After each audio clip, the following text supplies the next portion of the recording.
Assalamualaikum warahmatullahi wabarakatuh. Apa kabar anak-anakku sekalian? Taslimah Toha bin Ubaidillah. Semoga kalian selalu sehat dan tetap semangat ya belajar di rumah. Nah, kali ini Ibu akan melanjutkan pelajaran di tema 5H, yaitu tema 1 pembelajaran pertama.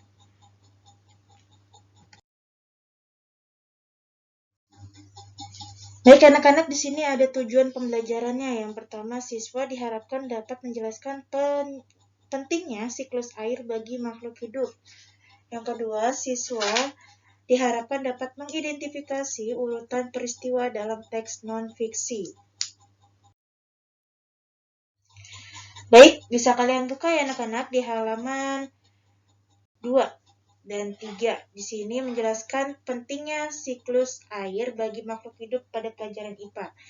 Semua makhluk hidup membutuhkan air untuk kelangsungan hidupnya. Air selalu tersedia di bumi karena adanya siklus air. Siklus air atau siklus hidrologi adalah perputaran air yang terjadi secara terus-menerus dari permukaan bumi hingga ke atmosfer dan kembali lagi ke permukaan bumi. Siklus air terjadi melalui beberapa tahapan, yaitu penguapan, pendinginan, dan hujan. Itu adalah proses dari siklus air.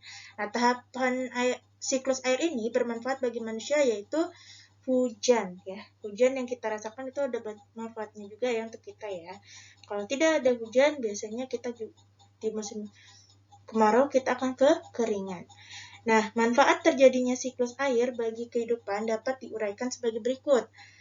Yang pertama, air hujan yang meresap ke dalam tanah akan tersimpan sehingga memberikan cadangan air bagi makhluk hidup. Yang kedua, air hujan yang mengalir akan memenuhi sungai-sungai dan danau yang berguna untuk aktivitas manusia dan hewan.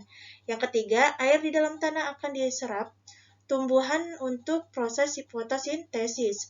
Yang keempat, siklus air menjaga kelembapan, suhu, dan iklim di bumi.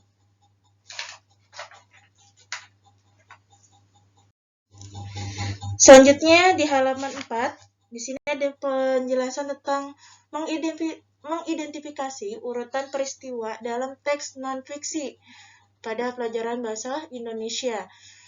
Teks non-fiksi adalah sebuah tulisan yang dihasilkan berdasarkan cerita nyata. Jadi benar-benar nyata ya anak-anak ya. Nah, sebuah informasi yang disampaikan dalam teks non-fiksi dibuat berdasarkan kejadian nyata bersifat faktual.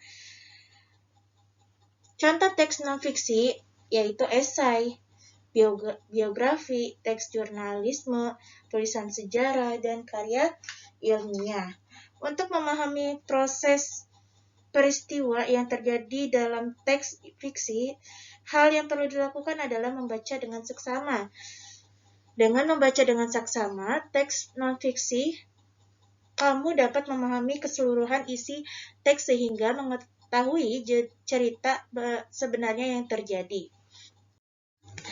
Baik, penjelasan yang dijelaskan di hari ini, kalian kerjakan tugas tematik kalian di halaman 5, 6, dan 7. Dan tugas PDR-nya, yang pertama, apa yang dimaksud dengan siklus air atau siklus hidrologi? Yang kedua, tuliskan beberapa tahapan yang terjadi pada siklus air. Yang ketiga, bagaimana caranya agar kita dapat mengetahui proses yang terjadi dalam teks fiksi. Yang keempat, berikan 2 contoh teks non-fiksi.